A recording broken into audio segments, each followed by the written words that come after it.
Across the country, we are seeing more and more communities impacted by extreme weather events each year. And we need to make sure federal funding is available to respond to these events when they occur. I look forward to working with my colleagues in Congress to push these amendments forward.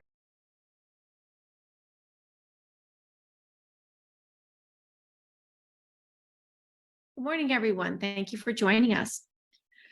With scientific studies indicating that climate change is causing more frequent and severe storms, I want to talk today about the threat of flooding in New York and what I'm doing to address it. Our state has seen a number of extreme flooding events in recent years, especially in areas like the Hudson Valley. It was just a couple of months ago when flash flooding engulfed roadways and killed a woman in Orange County as she was trying to evacuate her home. It caused more than $81 million in damage, flooded homes, collapsed several bridges, displaced residents, and washed out multiple roads. Last year, losses from extreme weather and climate events nationwide totaled $165 billion. Imagine what it must be like to have your home, community, even your loved ones swept away by flooding. It is a grief that many of us can only imagine, but one that no one in our community should have to bear. More severe and catastrophic storms are not just a risk to public safety, they can be devastating to our communities and economy, damaging critical infrastructure and destroying homes and businesses. Severe flooding can halt public transportation systems, displace residents, result in school closures, and prevent workers and businesses from performing normal operations. Now, as we're in the midst of hurricane season and federal disaster response funds are dangerously low, the need for more robust flood funding is needed. In July, I traveled to West Point with Senator Schumer to survey some of the damage done in that community. As I spoke about the need for more federal resources to strengthen our infrastructure, transit, and highway systems, and to make sure that they're more resilient to future storms. But even as we fight for funding to mitigate the impact of these events before they occur, we also need to make sure that communities can get the help they need quickly and efficiently when they occur. For this reason, I'm pushing for legislative initiatives to deliver billions of dollars for flood relief and disaster recovery efforts.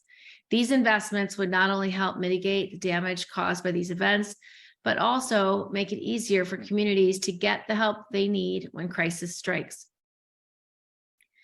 The first of these initiatives would provide roughly $26 billion in emergency funding relief for FEMA's Disaster Relief Fund, HUD's Community Development Block Grant Disaster Recovery Program, or CDBG-DR, and SBA's Disaster Loan Program. The second would make a number of much-needed improvements to HUD's CDBG-DR program. And the third would provide $484 million to reimburse states and territories for damage to roads and bridges from natural disasters.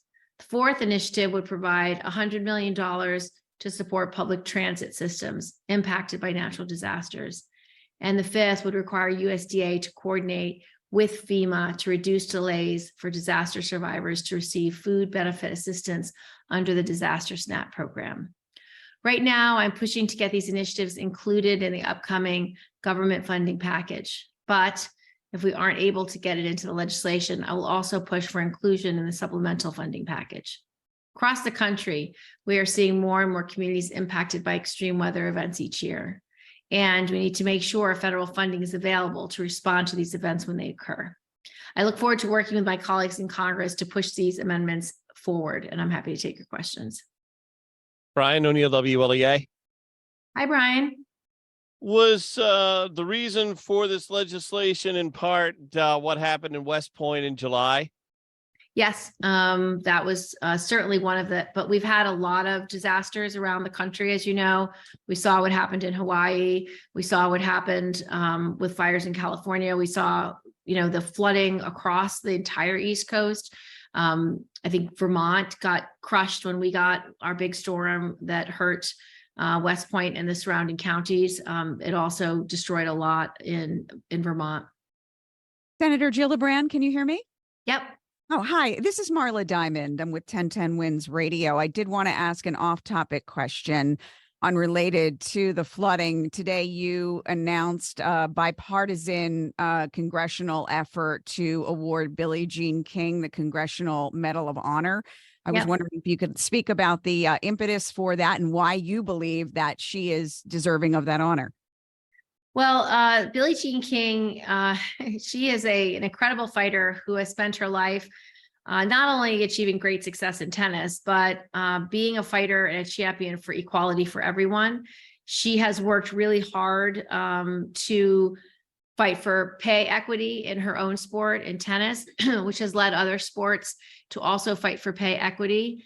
She's also focused her efforts on equality for the LGBTQ community. She was in fact awarded a Presidential Medal of Freedom for that work in 2009. But the Congressional Medal is interesting. The Congressional Gold Medal has never been awarded to a female athlete.